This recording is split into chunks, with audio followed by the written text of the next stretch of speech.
사람들마다 자기 나름대로의 성격에 따라서 그 독특한 언어 습관 그리고 버릇이 있습니다. 어떤 사람들은 정리하는 것을 참 좋아해서 그 사람의 집에 들어가면은 모든 게 깔끔하게 잘 정돈되어 있습니다. 하지만 어떤 사람의 집은 발 디딜 틈이 없을 정도로 복잡합니다. 또 사람을 대할 때 아기자기하고 사근사근한 감성적인 사람이 있는가 하면 무뚝뚝하기 이를 데 없는 사람도 있습니다.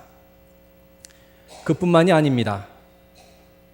어떤 사람은 사소한 일에도 자기의 성질에 맞지 않으면 욱 하는 사람이 있는가 하면 또 어떤 사람은 양처럼 순해서 소리 지르거나 화내는 걸 본 적이 없습니다.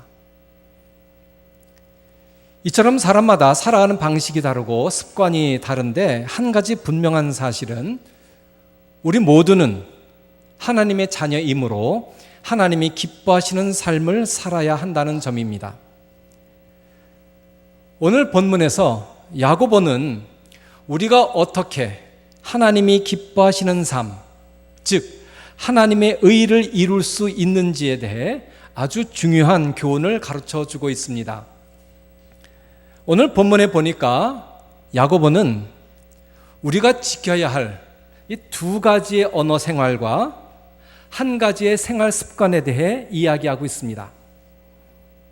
첫째로 우리가 지켜야 할 언어 생활은 속히 듣는 겁니다. 여기서 속히 듣는다라는 말을 글자 그대로 보면 오해의 소지가 있습니다. 어떤 분들은 글자 그대로 속히라는 단어를 빨리라는 뜻으로 생각해서 빨리 들어야 한다라는 의미로 이해합니다. 물론 그런 뜻도 있습니다. 하지만 성경의 의도에 더 가까운 해석은 귀를 기울이다, 경청하다입니다. 자, 그러면 우리가 무엇에 귀를 기울여야 할까요? 그것은 먼저 하나님의 말씀입니다. 하나님의 말씀 듣기를 게을리하고 하나님의 말씀에 귀를 기울이지 않으면 나는 큰 불행을 만나게 됩니다. 그러므로 하나님의 자녀라면 마땅히 하나님의 말씀에 귀를 기울여야 합니다. 그럼 우리는 하나님의 말씀에만 귀를 기울여야 할까요? 아닙니다. 나를 향해서 진심 어린 마음으로 충고하는 사람의 말에도 귀를 기울여야 합니다. 우리의 생활을 보면 진심 어린 마음으로 충고를 해도 전혀 귀를 기울이지 않는 사람들이 있습니다. 누굴까요? 한창 연애에 빠진 청소년들입니다. 청소년들은 혈기방장하고 막 이성의 눈을 뜨는 시기입니다. 그래서 학교 가기보다는 여자친구와 노는 걸 더 좋아하고 공부하기보다는 남자친구와 연애하는 것을 더 좋아합니다. 그래서 부모님이 염려스러워서 아이를 불러다 놓고 말하죠. 너 지금 연애할 때가 아니다. 지금은 공부할 때야. 연애는 나중에 해도 얼마든지 할 수는 있으니까 연애보다는 공부에 좀 집중해라. 그런데 여러분, 부모님이 이렇게 이야기하면 부모님의 말에 귀 기울이는 자녀가 얼마나 될까요? 거의 없습니다. 제 생활을 돌아보니까 저도 한창 연애할 때 그 쓸데없이 시간 낭비, 돈 낭비하지 말라는 그 부모님의 말씀이 하나도 귀에 안 들어왔어요. 공부하라면 10분도 의자에 앉아있지 못하고 엉덩이가 들썩들썩 하다가도 여자친구하고 전화하기 시작하면 할 말이 뭐가 그렇게 많은지 2시간이고 3시간이고 꼼짝 않고 있습니다. 아예 전화기를 갖고 들어가죠. 방에 들어가서 나오지를 않습니다. 그뿐입니까? 아침에 일찍 일어나서 학교 가라고 하면 한바탕 전쟁을 치러야 하는데 남자친구 만나러 나가는 날은 깨우지 않아도 새벽부터 일어나서 샤워하고 화장하고 뭘 입고 나가야 할지 몰라서 몇 시간 동안 옷을 고르느라 난리도 아닙니다. 그런데 여러분, 진심 어린 마음으로 충고하는 어른의 말에 귀를 기울이지 않으면 어떻게 될까요? 그 모든 손해는 고스란히 자기 몫으로 돌아옵니다. 롯의 사위를 보세요.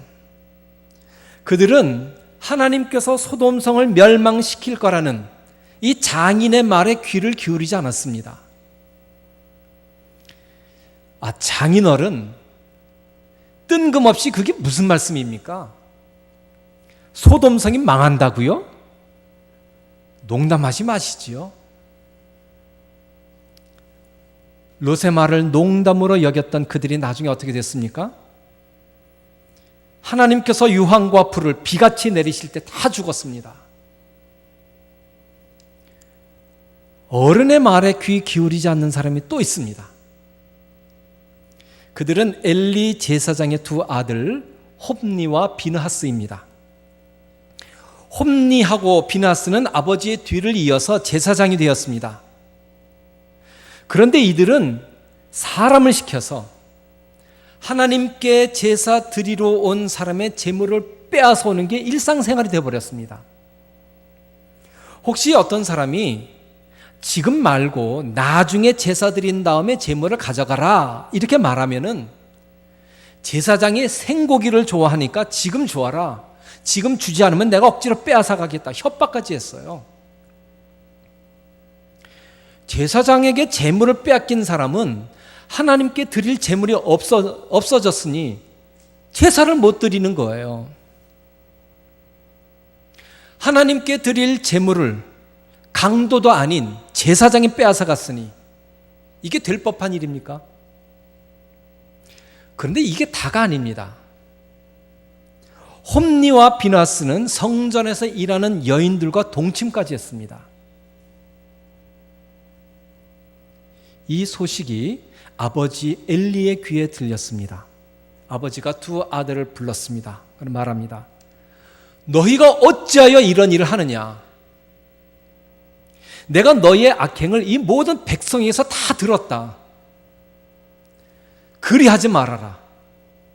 내게 들리는 소문이 상당히 나쁘다. 하지만 이들은 아버지의 말씀을 귓등으로도 듣지 않다가 결국 하나님의 저주대로 블레셋과의 전쟁에서 비참하게 죽었습니다. 또 사무엘상 25장에 나오는 나발은 어떻습니까? 나발은 가축이 많은 부자였습니다. 근데 사울 왕을 피해서 도망다니던 다윗이 그 도망다니는 와중에도 나발의 양을 잘 지켜줬습니다. 이 때문에 다윗은 혹시 나발에게 가서 먹을 것을 달라고 하면 나발이 그동안 자기 양을 지켜준 답례로 먹을 것을 줄 알았어요. 하지만 나발은 다윗의 요청을 한마디로 거절했습니다. 다윗이 도대체 누구냐? 이 소식을 들은 다윗은 칼을 찼습니다. 그리고 다윗을 죽이러 옵니다. 나발을 죽이러 옵니다. 그러자 나발의 하인이 나발의 아내인 아비가일을 찾습니다. 그리고는 이렇게 말합니다. 우리가 양을 칠 때에 다윗을 따르던 사람들이 우리를 잘 지켜줬기 때문에 양을 잘 칠 수 있었습니다. 그런데 주인 나발이 이것도 모르고 먹을 것을 좀 달라고 하는 다윗의 요청을 무례하게 거절해버리고 말았습니다. 지금 다윗이 칼을 차고 온답니다. 그리고는 이렇게 덧붙입니다. 주인 마님께서도 잘 아시겠지만 주인은 불량한 사람입니다. 그는 더불어 말할 수 없는 사람입니다. 여러분, 더불어 말할 수 없는 사람, 말이 안 통하는 사람, 무슨 말을 해도 전혀 듣지 않는 사람, 이 사람 정말 불쌍한 사람입니다. 그래서 솔로몬이 참 지혜롭다는 거예요. 솔로몬이 하나님 앞에 기도할 때에 뭘 원했지요? 듣는 마음을 원했어요. 듣는 마음. 그런데 일반적으로 이 남자들이요, 남의 말에 귀를 기울이고 경청해 주는데 익숙하지 않습니다. 저도 그럴 때가 많아요. 아내가 무슨 말을 하려고 하면 그것을 다 들을 여유가 없지요. 그래서 그냥 결론부터 듣고 싶어서 중간에 말을 막습니다. 그리고 이렇게 말하죠. 그래, 그래서 결론이 뭐야? 뭘 말하고 싶은 거야? 그러니 아내가 얼마나 속상하겠어요? 그냥 끝까지 잘 들어주면 될 것을, 이 듣는 훈련이 안 돼 있다 보니까 이런 실수를 하게 되는 겁니다. 우리가 사람의 말에 귀를 기울여 잘 들어주면 언성을 높일 일도 없고 시비 걸 일도 없으며 화를 낼 일도 없습니다. 화를 낼 일이 없으니 싸울 일도 없는 거죠. 그러므로 우리는 하나님의 말씀에, 그리고 진심 어린 사람들의 충고에 귀를 기울일 줄 알아야 합니다. 그게 하나님의 자녀로서 하나님을 기쁘시게 하는 삶을 사는 길입니다. 둘째로, 우리가 지켜야 할 언어 생활은 말하기를 더디하는 겁니다. 여기도 아까와 마찬가지로 글자 그대로 이해하면 오해가 생겨요. 왜냐하면 말하기를 더디하라? 말하기를 천천히 하라구나. 그래서 천천히 말하는 거, 이게 본면의 뜻이 아니기 때문에 그렇습니다. 예를 들어서 집에 불이 났는데 성경에 보니까 말하기를 더디하래요. 그래서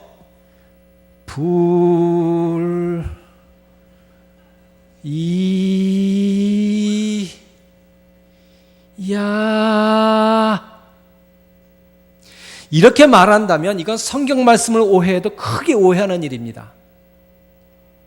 그리고 말을 더디해야 한다면 충청도 사람들이 칭찬받겠지요. 그런데 야고보의 의도는 그게 아닙니다. 야고보의 의도는 내가 무슨 말을 하고 싶을 때에 무조건 생각나는 대로, 말하고 싶은 대로 말하지 말고 한 번 생각하고 두 번 생각하고 또 생각해서 말하라는 뜻이에요. 왜냐하면 함부로 말했다가 엄청난 실패를 자초하는 일이 너무나 많기 때문에 그렇습니다. 그래서 옛 고사성어에도 3, 4, 1언 이란 말이 있어요. 3, 4, 세 번 생각해서 1언, 한 번 말해라. 저는 이 설교를 준비하면서 말에 대한 자료를 찾다가 아주 재미있는 글을 발견했습니다. 그래서 여러분에게 소개해 드리려고 합니다. 옛날 시골 장터에 박시성을 가진 나이 지긋한 백정이 고기를 팔고 있었습니다. 그런데 어느 날 양반 계층의 두 젊은이, 아주 새파란 젊은이가 고기를 사러 왔습니다. 한 젊은이가 말합니다. 어이 백정, 고기 한 근만 줘. 그러자 백정이 대답합니다. 예, 그러지요. 그리고는 고기를 베어 주었습니다. 그런데 함께 온 다른 젊은이, 그 양반인 젊은이는 고기 파는 사람이 비록 천한 백정이긴 하지만 나이가 자기보다 더 지긋한 사람이니까 함부로 말하기가 민망했습니다. 그래서 이렇게 말합니다. 박서방, 고기 한 근 주시게. 그러자 백정이 말합니다. 예, 그러지요. 이러면서 역시 고기를 잘라주는데 먼저 번 젊은이의 고기보다 훨씬 컸습니다. 그러자 첫 번째 젊은이가 소리쳐 따집니다. 이놈아, 같은 한 근인데 어째서 저 양반 것이 내 거보다 더 크냐? 그러자 나이 지극한 백정이 이렇게 대답합니다. 예, 그야 이 작은 고기는 백정이 자른 것이고 큰 고기는 박서방이 자른 겁니다. 사랑하는 여러분, 우리는 말에 조심해야 합니다. 말 한 번 잘못함으로써 인해 이제까지의 모든 수고가 한순간에 무너질 때가 있습니다. 시므이가 바로 그 대표적인 사람이에요. 다윗의 아들 압살롬이 반역을 일으켰지요. 그래갖고 다윗을 죽이려고 합니다. 아버지를 죽이려고 해요. 다윗이 급히 왕궁을 빠져나왔습니다. 그러나 도망갑니다. 이때 시므이가 다윗을 따라가면서 욕을 하고 돌을 던지고 저주를 퍼붓습니다.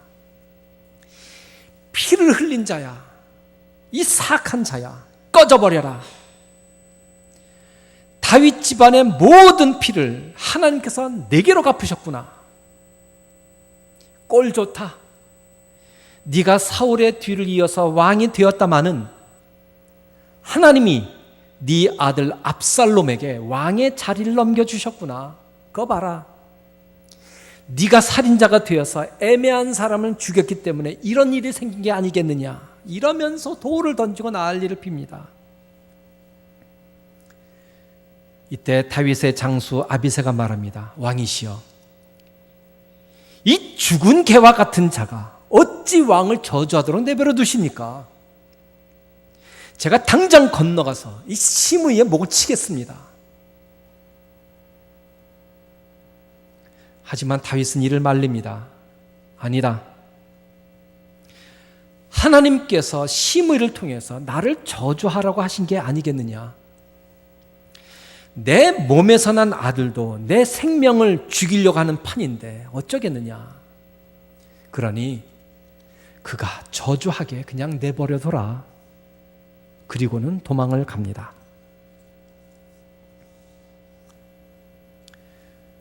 그런데 나중에 일이 어떻게 되었을까요? 압살롬이 죽었습니다. 그리고 다윗이 다시 왕궁으로 돌아오게 되었습니다. 이때 제일 가슴이 철렁한 사람이 누굴까요? 시므이죠. 그래서 시므이는 신발 신을 겨를도 없이 제일 먼저 뛰어나갔습니다. 그걸 다윗을 맞았습니다. 그리고는 다윗 앞에 엎드려서 손이 팔이 되도록 빌었습니다. 저 같으면 말이죠, 이 분한 마음에 당장 시므이를 죽였겠지만 다윗은 시므이를 살려줬습니다. 그런데 시므이가 잘 살 수 있었을까요? 아닙니다. 열왕기상 2장에서 다윗이 솔로몬에게 유언을 남길 때에 이런 말을 합니다. 솔로몬아, 시므이가 아직도 살아있다. 다윗은 아직도 알고 있어요. 시므이가 살아있는 걸 알고 있어요. 시므이는 내가 네 형 압살롬을 피해서 마하나임으로 도망갈 때에 악독한 말로 나를 저주한 자다. 그런데 그가 요단으로 내려와서 나를 제일 먼저 영접했기 때문에 칼로 죽이지는 않았지만 너는 시므이를 죄 없는 자로 여기지 말아라. 너는 지혜 있는 사람이니까 알아서 잘 처리해라. 다윗은 시므이를 살려두었지만 그의 저주를 결코 잊지 않았습니다. 그래서 솔로몬에게 시므이를 처리하라고 유언을 남긴 겁니다. 그래서 시므이가 솔로몬 왕의 손에 죽어요. 다윗이 아무리 밉더라도 시므이는 자기 입을 다스려야 했습니다. 근데 그는 그렇게 하지 못했어요. 자기 기분대로 자기 함부로 말을 내뱉다가 결국은 다윗에게 저주한 그대로 자기가 비참하게 죽음을 당했습니다. 저는 요즘에 근거도 없이 인터넷에서 남을 저주하고 욕하는 사람들을 보면서 심의 생각을 합니다. 자기 마음에 들지 않고 자기가 좋아하지 않는 사람이라고 해서 무조건 욕을 써대고 저주하고 자기 기분대로 글을 써내고 사실이 아닌 것을 마치 사실인 양 부풀려서 퍼뜨리는 사람들이 인터넷에 많습니다. 많아도 너무 많습니다. 저는 하나님께서 그런 사람들을 절대로 그냥 두지 아니하시리라고 믿어요. 전능하신 하나님께서 이 모든 것을 다 보시고 들으시고 그들의 입을 통해 그리고 그들의 글을 통해 남을 저주한 그대로 하나님께서 되갚아 주시는 날이 반드시 오리라고 저는 믿습니다. 사랑하는 여러분, 우리는 입을 조심해야 합니다. 말은 내 기분에 따라 하는 게 아닙니다. 우리는 심의의 말로를 보면서 큰 교훈을 얻어야 합니다. 말하기는 더디하라. 이 말씀은 우리 모두가 뼈에 새겨야 할 아주 중요한 말씀입니다.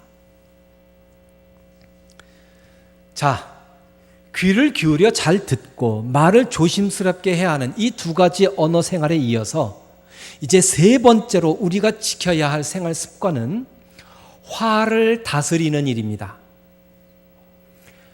우리가 하나님의 자녀라면 성내는 일에 조심해야 합니다. 그 이유는 성내는 것이 하나님의 의를 이루지 못하기 때문입니다. 그러면 하나님의 의가 뭘까요? 야고보가 말하는 하나님의 의는 하나님 앞에서의 바른 생활입니다. 사람이 성을 내면 하나님 앞에서 바른 생활을 이루질 못해요. 그래서 야고보는 성내는 것을 조심하라고 우리에게 교훈하는 겁니다. 저는 이 설교를 준비하다가 전에 저에게 이렇게 말하는 어느 성도가 떠올랐습니다. 목사님, 제 성격은요, 빙빙 돌려서 말하는 거 딱 질색입니다.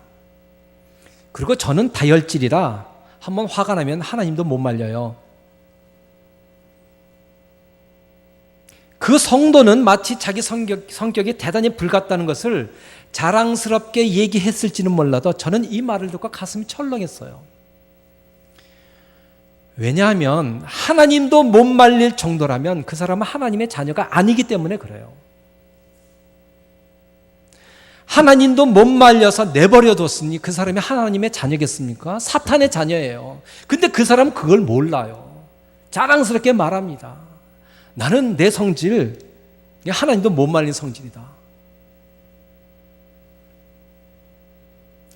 자기가 직설적이고 과격한 성격이라 굉장히 용기 있고 솔직한 것 같지만 그건 용기 있는 게 아닙니다. 자기가 자기를 다스릴 자제력이 없다는 뜻이에요. 자제력이 없으니까 쉽게 성을 내는 거죠. 쉽게 화를 내는 거고요. 근데 사람들은 이런 말 합니다. 성격은 유전이다. 그거 어쩔 수가 없다. 그거 부전자전 아니냐. 그렇지 않습니다. 정말 사람들의 성격이 변하지 않을까요? 아니에요. 성격은 변해요. 유전적인 요소가 있어요. 근데 그게 다가 아니에요. 경험, 환경에 많은 영향을 받아요. 성격은. 그래서 성격은 얼마든지 변할 수 있어요. 예를 들어 드릴게요. 워낙 성격이 활달하고 사교적인 사람이 있어요. 사람 만나는 걸 좋아합니다. 자기 집에 사람 오는 것도 좋아해요.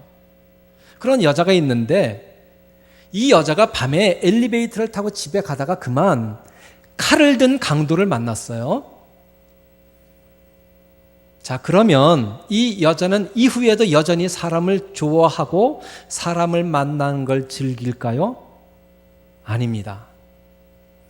강도를 만난 이후부터는 사람 좋아하는 성격이 완전히 변합니다. 사람 만나는 거 싫어해요. 사람 만나는 걸 무서워해요. 그렇게 사람 만나는 거 좋아했던 성격이 말이지. 다 변한다고요.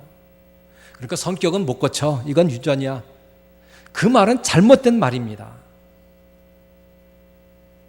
성격은 어떤 환경에 있는지 또 어떤 경험을 하는지에 따라서 얼마든지 달라질 수 있습니다. 그러므로 자기 성격은 하나님도 못 바꾼다는 말은 자기가 자기 성격 고칠 생각이 없는 거예요. 또 그럴 자신도 없어요. 그러니까 괜히 핑계대는 거죠. 오늘 본문에서 야고보는 성내는 것을 더디하라고 말합니다. 이 말은 아무리 성격이 다혈질이라 쉽게 성내는 사람이라 할지라도 성내는 것을 조절하라, 그 뜻입니다. 조절해야 한다. 그런데도 성내는 것을 조절하지 않는다면 그 사람은 아무리 높은 사람이라고 할지라도, 아무리 거룩한 성직자라 할지라도 하나님의 의, 즉 하나님 앞에서의 바른 생활과는 아무런 관계가 없는 사람입니다. 왜냐하면 성경은 분명히 못을 박습니다. 뭐라고요? 사람이 성내는 것이 하나님의 의를 이루지 못한다. 모세를 보세요. 모세는 하나님으로부터 이 땅에서 모세만큼 온유한 사람이 없다, 이런 칭찬을 들은 사람입니다. 근데 처음부터 그렇게 온유한 사람은 아니었던 것 같아요. 한 번은 모세가 이스라엘 사람을 때리는 그 광경을 봤습니다. 애굽인이 이스라엘 사람 때리는 거예요. 그만 화를 참지 못했습니다. 그래갖고 애굽 사람 쳐 죽였습니다. 이게 모세였어요. 뿐만이 아닙니다. 또 과격한 성격이 또 드러나요. 민수기 20장에 그게 나오는데요. 여기 보면 이스라엘 백성들이 모세와 다툽니다. 모세 아론하고 다퉈요. 왜 다투냐면 물 때문에 그렇습니다. 물이 없다는 거죠. 물. 이때 하나님께서 모세에게 말씀하십니다. 모세야, 반석에게 물을 내라, 이렇게 명령하거라. 하나님의 명령을 들은 모세는 물이 없다고 불평하고 소리 지르는 이스라엘 백성을 향해서 분을 내며 이렇게 말합니다. 이 반역자들아, 물이 없다고? 좋아, 우리가 반석에서 물 좀 내볼까? 이러고는 모세가 그의 손을 들어서 지팡이로 반석을 2번이나 쳤습니다. 반석에서 물은 나왔어요. 하지만 하나님께서는 이렇게 혈기 부린 모세를 기뻐하지 않으셨습니다. 하나님은 반석에게 명령하라고 그랬어요. 근데 모세는 반석을 쳤습니다. 그래서 마치 자기가 물을 낼 수 있는 것 진양 하나님의 거룩하심을 드러내지 않고 자기를 드러냈어요. 그래서 모세는 바로 이 일 때문에 가나안 땅에 못 들어갔어요. 남들은 가나안 땅에 다 들여보냈지만 정작 자기는 못 들어갔다고요. 이 일 때문에 그 위대한 모세도 못 들어갔어요. 그러므로 우리는 성내는 일에 아주 조심해야 합니다. 그런데 사사기 7장에 보면 모세의 경우와는 반대로 성을 낼 수 있는데도 성내지 않고 일을 잘 처리한 사람이 있어요. 그 사람이 누군가 하면 기드온입니다. 기드온이 이스라엘의 사사로 있으면서 이스라엘을 다스렸는데 말이죠. 그때 이스라엘과 미디안이 싸움을 하게 됐습니다. 전쟁이 붙었어요. 그래서 이스라엘 백성들이 미디안과 전쟁하기 위해서 모였는데 하나님께서 말씀하십니다. 야, 사람들이 너무 많다. 돌려보내라. 그래서 다 집으로 가라고 했더니 돌아간 사람들이 22,000명이고 10,000명이 남았습니다. 하나님께서는 여전히 이 사람들이 많다고 하십니다. 돌려보내라는 거예요. 또 돌려보냈습니다. 그래서 300명이 남았습니다. 기드온은 300명의 용사를 이끌고 미디안과 전쟁을 했습니다. 하나님의 은혜로 대승을 거뒀습니다. 그런데 이때에 미디안의 장군 오렙과 스앱이 도망을 쳤어요. 그래서 기드온이 에브라임 사람에게 연락을 했습니다. 에브라임 사람들에게 오렙과 스앱이 그쪽으로 도망가고 있다. 빨리 차단해서 사로잡아 죽여라. 그래서 에브라임 사람들이 그 사람을 잡아서 죽였습니다. 그런데 바로 뒤에 사사기 8장에 가보면 이렇게 대승을 거뒀는데 말이죠. 에브라임 사람들이 몰려왔습니다. 그래서 기드온에게 막 거칠게 항의를 해요. 싸우는 겁니다. 기드온하고. 왜 싸우느냐면 기드온, 네가 미디안과 싸우러 나갈 때 왜 우리 안 불렀느냐? 왜 우리 왕따 시키느냐? 우리 이렇게 대접해도 되는 거야? 이래놓고선 막 싸우는 겁니다. 기드온이 일부러 에브라임 사람 뺀 게 아닙니다. 12지파 가운데 말이죠. 이 미디안과의 전쟁에서 빠진 지파들이 무지 많아요. 그게 사사기 6장 35절에 나옵니다. 근데 에브라임 지파는 마치 자기들만 소외시켰다는 거죠. 그래갖고 막 분을 내는 겁니다. 근데 사실 분낼 게 아니에요. 자기들만 빠진 게 아니니까. 다른 지파들도 많이 빠졌어요. 특히 그들이 성낼 이유가 없는 것은 기드온이 전쟁 막판에 에브라임 지파에게 부탁을 했잖아요. 아주 그러니까 결정적인 공을 세우도록 했습니다. 그러니까 에브라임 사람들은 전쟁 안 하고 있다가 막판에 두 사람 잡아갖고 큰 공을 세운 거예요. 그러니 얼마나 영광스러운 일입니까? 근데도 에브라임 사람들은 말이죠, 막 화를 내는 겁니다. 왜 자기를 처음부터 안 불렀냐고. 근데 이 성경에 보면 에브라임 사람들의 불평하는 사람들이 무지 많아요.